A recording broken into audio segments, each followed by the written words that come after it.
सरकार छाड्ने निर्णय सुनाए लगतै राष्ट्रिय स्वतन्त्र पार्टीका सभापति रवि लामिछानेले नेपाली सञ्चार माध्यमप्रति खनिए। लामिछानेले नेपालका ठूला सञ्चार माध्यमले आफू र आफ्नो पार्टीप्रति अफवाह फैलाएको आरोप पनि लगाए। सञ्चार माध्यम तथा तिनका सञ्चालकहरू नामै किटेर कन्फ्लिक्ट अफ इन्ट्रेस्ट भनिरहे। पत्रकारलाई पार्टीको कार्यकर्तादेखि जोकरसम्म भन्न भ्याएका लामिछानेको अभिव्यक्तिप्रति सञ्चारकर्मीहरू खुसी छैनन्। उनले भने जस्तो प्रकाशक, सम्पादक र संवाददाताहरू स्वार्थको पत्रकारिता मात्रै गरिरहेका छन्। उनको मिडियाप्रतिको आक्रोश कतिको जायज? सञ्चार माध्यमले उनले लगाएको आरोप परिणाम कसरी भोग्छन्? दर्शक पाठकको बुझाइमा पत्रकारिताको परिभाषा के बन्छ? यिनै विषयमा केन्द्रित रहेर हामीले प्रश्न गरेका छौं वरिष्ठ सञ्चारकर्मी डाक्टर कुन्दन अर्यालसँग। अबको क्रममा उहाँसँगको कुराकानी।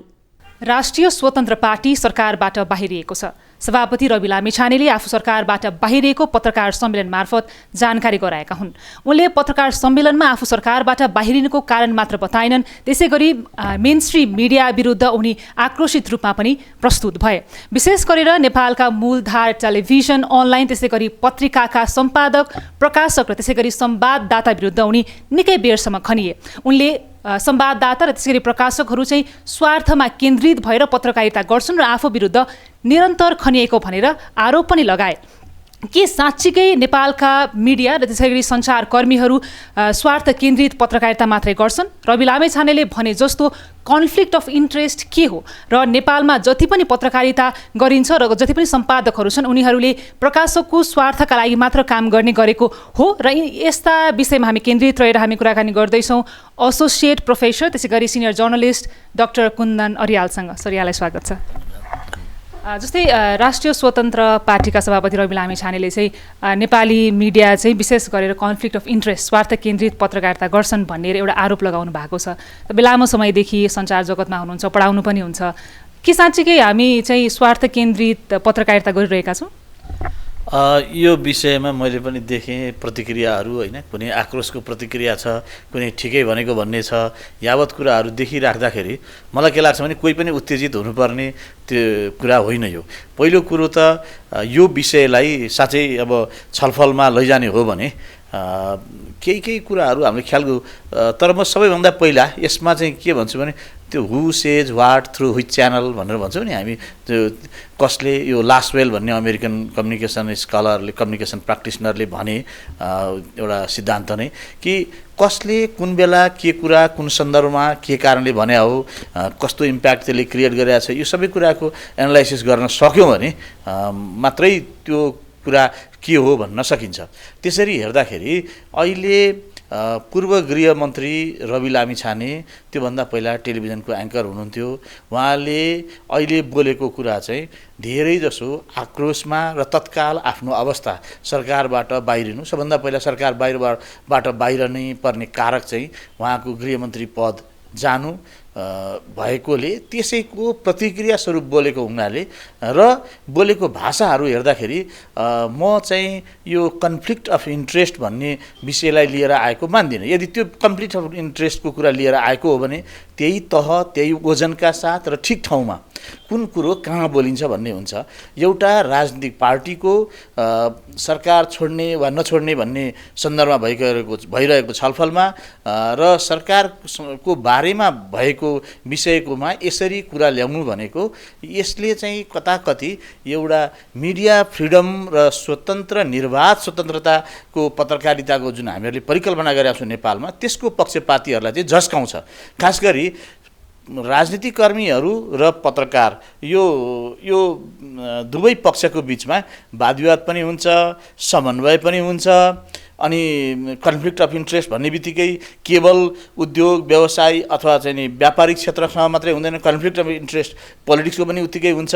हाम्रो जस्तो देशमा अहिले नेपाल एकदमै ग्रसित कन्फ्लिक्ट अफ इन्ट्रेस्टबाट छ भने पत्रकारिताको क्षेत्रमा दुईटैबाट छ, कि भने कमर्सियल इन्ट्रेस्ट र अर्को पोलिटिकल इन्ट्रेस्ट। यो दुईटै इन्ट्रेस्टहरू छन् र यो दुईटैको विषयमा गम्भीरतापूर्वक ठिक ठाउँमा छलफल गर्नुपर्ने छ। तर यो सबै कुरा भन्दै फेरि म चाहिँ मिडियालाई जथाभावी गाली गर्ने र मिडिया चाहिँदैन भन्ने खालको टोन आउने अथवा मिडियाका मान्छेहरू तिमीहरू ठिकसँगले चाहिँ काम गर भनेर वार्न गर्ने चुनौती दिने अथवा चाहिँ नि एकदम प्याटर्नलिस्टिक एप्रोच भन्छ कि यो के भने एकदम अभिभावकत्व मिडिया यस्तो हुनुपर्छ उस्तो हुनुपर्छ भनेर सिकाउने यो सबै कुराहरू भनेको अधिनायकवादी ट्रेन्डतिरको हो अधिनायकवादतिरको बाटो हो यो त्यसैले हामीहरूले यो जुन ठाउँमा जसरी जुन सन्दर्भमा यो कुरा उठ्यो त्यो चाहिँ गलत हो र तर त्यति हुँदाहुँदै पनि के भने ठिक छ म पनि मिडियालाई विश्वविद्यालयमा मिडियाको अन्तर्वस्तुको बारेमा अथवा कसरी प्रोडक्सन हुन्छ भन्ने बारेमा र मान्छे मिडिया लिटरेट हुनुपर्छ बुझ है यो पढ्दाखेरि पनि सर्लक्कल निल्ने होइन क्रिटिकल एप्रोच हुनुपर्छ भन्ने मान्छे भएको हुनाले मिडियालाई कन्फ्लिक्ट अफ इन्ट्रेस्टबाट कसरी मुक्त ल्याउने भन्ने विषय कुरा गर्ने हो भने म पनि मजाले छलफल गर्न चाहन्छु र कतिपय हाम्रा विद्यार्थीहरूले हामीहरूले गरेका अध्ययनहरू छन् त्यसबाट देखिएका छन् त्यो कुरोहरूलाई अगाडि ल्याउन पनि चाहन्छु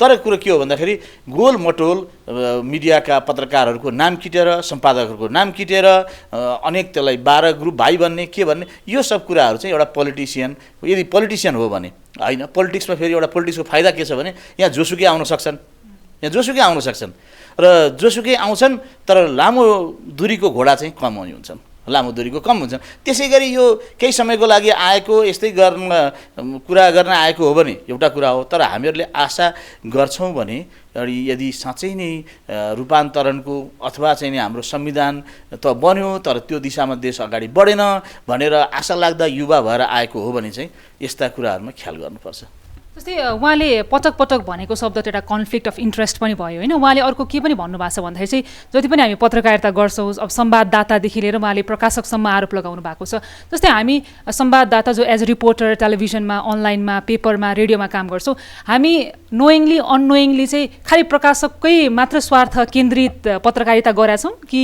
के छ अब पत्रकारिताका केही इनहेरेन्ट प्रब्लमहरू छन् there are problems with the यो मिडियाको सँग केही समस्याहरू मिडिया सँगसँगै आउँछन् अधिनायकवादी युगमा अथवा भनौँ डेमोक्रेसी नभएको बेलामा राजनीतिक रूपले बढी केन्द्रित बढी त्यो पत्रकारिता ग्रसित हुन्छ जस्तो पञ्चायतको बेलामा ठुलो ब्रोडसिट डेलिजहरू नै थिएनन् जम्मा दुईवटा कि राजी नेपाल कि गोर्खापत्र टेलिभिजन एउटा मात्रै थियो रेडियो एउटा मात्रै थियो बहुदलीय व्यवस्था आइसके जसरी प्राइभेट सेक्टर आयो अभियसली त्यहाँनिर कमर्सियल इन्ट्रेस्टहरू हुन्छन् यो संसारभरि अध्ययनको विषय हो हामीहरूले क्रिटिकल्ली हेर्दाखेरि त्यसरी हेरेका छौँ अमेरिका बेलायतमा हेर्नुभयो भने धेरै अध्ययन यस विषयमा भएका छन् तर फेरि कसैले भनिदियोस् कि पत्रकारिता नै चाहिँदैन भनेर त्यो पनि अर्को एक्सट्रिम हो गलत हो त्यसैले प्रब्लमहरूलाई कसरी सल्टाउने त्यसको रेगुलेसन्सहरू पोलिटिसियनहरूबाट हामी आश के गर्छौँ भन्दाखेरि उहाँहरूले त कानुन ल्याउनु पर्यो एन्टी कन्सन्ट्रेसन लहरू ल्याउनु पर्यो एउटैले सबै कुरो हुने खालको भएन केही ह्यान्डफुल अफ पिपल कोही मान्छे केही थोरै पत्रकारका मालिकले मात्रै आफ्ना मत क्रिएट गर्ने खालको वातावरण बन्छ भने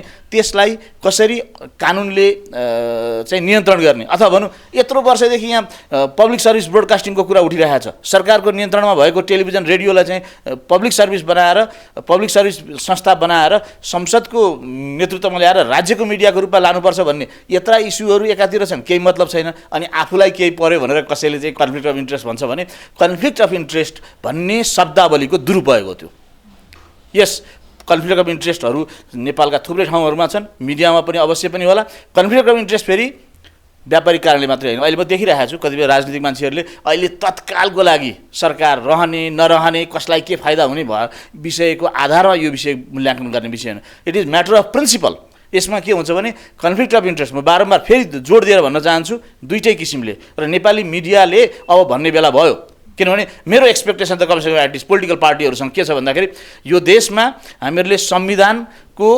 संविधानले हामीलाई निर्वाध प्रेस स्वतन्त्रताको कुरा गरेका छौँ त्यस हुनाले प्रेस स्वतन्त्रताको कदर गर्दै तर फेरि प्रेसले हुन सक्ने त्यहाँ एनामोलिजहरू त्यो के अरे नमिल्ने कुराहरू विसङ्गतिहरू पन्छाउनु पनि पर्नेछ त्यसको त विधि हुन्छ नि त्यो विधि अनुसार जानुपर्छ त्यसै गरेर छलफल गर्नुपर्छ र त्यो यदि मिडियाको कन्फ्लिक्ट अफ इन्ट्रेस्टको कुरा गर्यो भने संसद हो एप्रोप्रिएट थलो त्यहाँ राम्रोसँग छलफल हुनुपर्छ त्यो त्यहाँ यति कुरा पेन्डिङ रहेका छन् त्यसको मतलब छैन प्रेस काउन्सिलको फङ्सनिङको बारेमा यत्रो बेर कुरा उठ्या छ त्यो मतलब छैन अनि एकैचोटि आएर आफूलाई केही पर्यो भनेर शब्दावलीको दुरुपयोग गर्नु हुँदैन जस्तै अहिले जसरी नेपालमा मिडिया ग्रो भइरहेछ अब यहाँले मिडिया लिट्रेसी कुरा गर्नुभयो एक त हामीमा मिडिया लिट्रेसीको पनि अलिकति कमी छ होइन हामीले सुरुमा भन्ने गर्दा चाहिँ मिडिया सेट एजेन्डा भन्थ्यो अब जति मिडिया ग्रो हुँदैछ पोलिटिसियन सेट एजेन्डा भन्न मिल्छ त्यस्तो हुँदैन। कुनै पनि कुरालाई एकै ढङ्गले मात्रै नबुझ्न उही मिडियाको रोल चाहिँ राजतन्त्रको अन्त्यमा मिडियाको रोल भने जस्तो यस्तो कुरा गरेर पनि हुँदैन। मिडियाले सबै कुरो गर्न सक्दैन। यो इन्डाइरेक्ट पावर हो सोसाइटीको, यो एकदम कोर्सिभ मेजर जस्तो तुरुन्तै पुलिसले भिडलाई हटाएको जस्तो मिडियाले गर्दैन। त्यो कुरा हामी मिडियाले काम गर्नेले पनि बुझ्नुपर्छ। मिडियाको पावर भनेको के हो भने जब पब्लिक एजेन्डालाई मिडियाले बोक्छ अनि मिडियाको एजेन्डा र पब्लिक एजेन्डा सँगसँगै हुन्छ त्यसपछि मात्रै ट्रान्सफर्मेसन हुन्छ। त्यस हुनाले पब्लिकसँग डिरुटेड भएको मिडियाले गर्न सक्दैन र त्यो नहुनको लागि मिडियाकै पनि आफ्ना प्रोफेसनल नर्म्सहरू छन्, भ्यालुजहरू छन्। एटलिस्ट रिपोर्टिङ यसरी गर्ने, यसरी लेख्ने भनेर छ। भनौँ न हामी मिडियाहरूलाई तिमीहरू चाहिँ आफ्ना स्वार्थहरूको बारेमा उल्लेख गर, आफ्नो डिक्लेयर गर, प्रोएक्टिभ डिक्लेयर गर, मेरो यस्तो यस्तो छ भनेर भन, अथवा तिम्रा एडिटोरियल पोलिसीहरू चाहिँ नि प्रष्टसम्म देखिने गरी ल्याऊ, त्यो भनौँ न हामी। त्यो कन्फ्लिक्ट अफ इन्ट्रेस्टलाई हटाउने मेजरहरू के हुन सक्छन्, त्यसको आधारहरू के, त्यसमा छलफल गरौँ न। त्यसै शब्दावलीको लागि शब्दावली प्रयोग गरेर हुँदैन। त्यसैले म के भन्छु भने एजेन्डा सेटिङ अवश्य पनि मिडियाले कहिलेकाहीँ गर्न सक्छ, गर्न खोज्छ।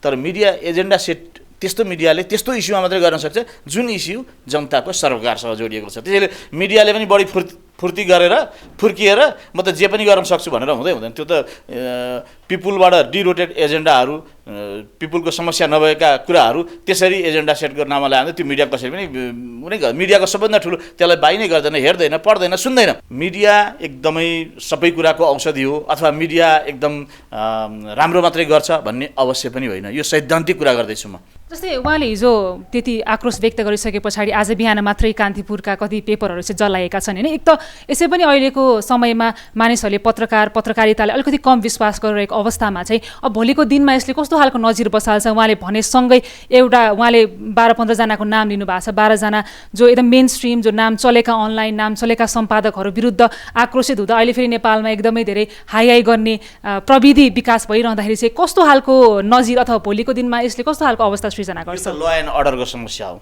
देशमा पत्र पत्रिका ज्ञानका कुराहरू, पत्रकारिता सञ्चारका कुराहरू जलाउन पाइँदैन। त्यो सरकारको काम हो, सरकारले रोक्नुपर्छ। म त त्यो भन्छु। यदि रोक्दैन र जलाउन दिन्छ भने फेरि सरकारमाथि कुरा उठ्छ। किनकि फ्री स्पिच, निर्वाध स्वतन्त्रता, बोल्ने लेख्ने स्वतन्त्रताको लागि हामीले धेरै लडेर आएको छौँ। त्यसैले यो कुराहरू भनेको यो ल एन्ड अर्डरको प्रब्लम हो, यो रोक्नुपर्छ। जस्तै अब मिडियामा हामीले कस्तो खालको बहसहरू चाहिँ सृजना गर्नुपर्छ? जस्तै मिडिया लिट्रेसीका कुराहरूदेखि लिएर राजनीतिज्ञहरूले के बोल्ने, के नबोल्ने, के प्रसारण गर्ने, के नगर्ने, हामीले बारम्बार भनिआएका छौँ। मिडियाहरूलाई कुरा पनि गरेका छौँ होइन। धेरैचोटि आएको छ। प्रेस काउन्सिल भन्ने संस्था पनि छ। यहाँ छलफल गर्नु पर्यो। मिडिया सबभन्दा पहिला त मिडियाले आफ्नो बारेमा पनि ट्रान्सपरेन्सी, भरसक खुलापन चाहिँ अपनाएर बताउनु पर्यो। यो आफ्नो एडिटोरियल जुन स्ट्यान्ड छ, म यस्तो कुरा लेख्छु, यस्तो कुरा लेख्दिनँ भन्ने कुराको प्रतिबद्धताहरू खुलेर आउनु पर्यो। र सम्पादक मिडियाहरूमा पनि जनताका गुनासाहरू सुन्ने आउटलेटहरू हुनु पर्यो, त्यो कानहरू हुनु पर्यो। जस्तो अम्बुड्सम्यान भन्ने एउटा कन्सेप्ट हुन्छ।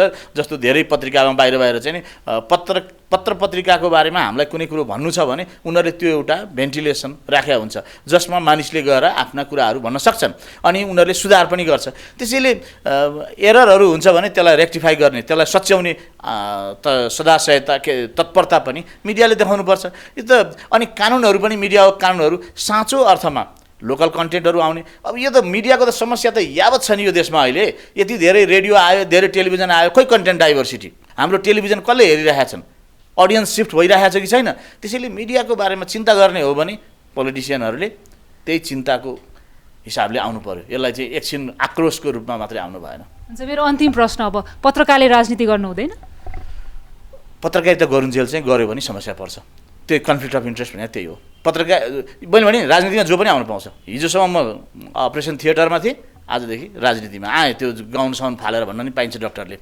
हिजोसम्म म गाडी चलाउँदै थिएँ, आजदेखि मैले यता आएँ भन्न पनि पाइन्छ राजनीतिमा। अथवा म कतिपय कुराहरू हुन्छन् गर्दै पनि गर्न। तर पत्रकारिता चाहिँ के हो भने विचार निर्माणको ऐमतको कुरा भएको हुनाले म एउटै समयमा एउटा राजनीतिक पार्टीसँग पनि नजिक छु, एकदम नजिक पनि दुई किसिमको हुन्छ। एउटा आइडियोलोजी हुन्छ, मलाई मार्क्सवादी हुँ, म मार्क्सिस्ट हुँ, मार्क्सको आइडियोलोजीले संसारका कुराहरू हेर्छु, त्यो लेन्सबाट हेर्छु भन्नु मलाई केही पनि डर छैन। म आइडियोलोजिकल्ली म कुनै मेरो आइडियोलोजीसँग नजिक भएको पार्टीसँग नजिक हुन सक्छु। तर म कमिटीगत कुरामा, म त्यो पार्टीको झन्डा बोक्ने कुरामा म छैन भनेर त पत्रकारले भन्न नसक्दाखेरि के हुन्छ भने तपाईँ कतिपय विवादहरू आइरहन्छन्, त्यसमा कसको पक्ष लिनुहुन्छ? पार्टीको कुरा सुन्नुहुन्छ कि जे हो त्यो लेख्नुहुन्छ? त्यही समस्या परिहाल्छ। त्यस हुनाले कुनै समय थियो, पञ्चायतको बेलामा थियो, राष्ट्रपुकार काङ्ग्रेसको पत्रिका, छलफल कम्युनिस्टको पत्रिका, अथवा त्योभन्दा पहिले अरू पत्रिका, संयुक्त प्रयास, संयुक्त प्रजा पार्टीको पत्रिका, उहिले 7 साल पछाडिको समयमा, 17 सालभन्दा पनि अगाडि। तर अबको समय भनेको त्यस्तो होइन नि त। आखिर मिडियाले पनि हामी फलानु पार्टीको मिडिया भनेर त खुलेर भन्न सक्दैनन्। अहिले त फेरि पार्टीवालाहरूलाई पनि चाहिने बेलामा त त्यही खुलापन भएको, बाहिर सबैले सुन्ने मिडिया चाहिन्छ। त्यस हुनाले आजको समयमा एउटै व्यक्ति राजनीतिक कमिटीमा राजनीतिक सङ्गठित भएर र पत्रकारिता गर्न चाहिँ अब सक्दैन भन्यो भने त मैले गरिरहेको छु भनेर कसैले भन्ला होइन, तर त्यो प्रभावकारी पनि हुँदैन। त्यसलाई अडियन्सले पत्रकारका रूपमा अब जसै अगाडि बढ्दै जान्छ, समाजको सोच्ने शक्ति, समाजको मेमोरी, समाजको ओभरअल एउटा चेतना जसै बढ्दै जान्छ, त्यही आधारमा चाहिँ त्यो कुरो चाहिँ त्यति त्याज्य हुँदैन। किन यो त पेसा व्यवसाय भइसक्यो। अब पत्रकारिता गर्नु भनेको राजनीति हो र होइन नि? अब त पत्रकारिता भनेको त पेसा हो नि। नभए राजनीति हो भने त किन पत्रकारिता विषय तालिम पढाउने यति धेरै कुराहरू गर्ने? त्यस हुनाले पत्रकारिता पनि समाजका अरू विषय पेसाहरू जस्तै यो पनि एउटा पेसा पनि हो। त्यस हुनाले अबको समयमा यो सम्भव छैन। हुन्छ, धन्यवाद।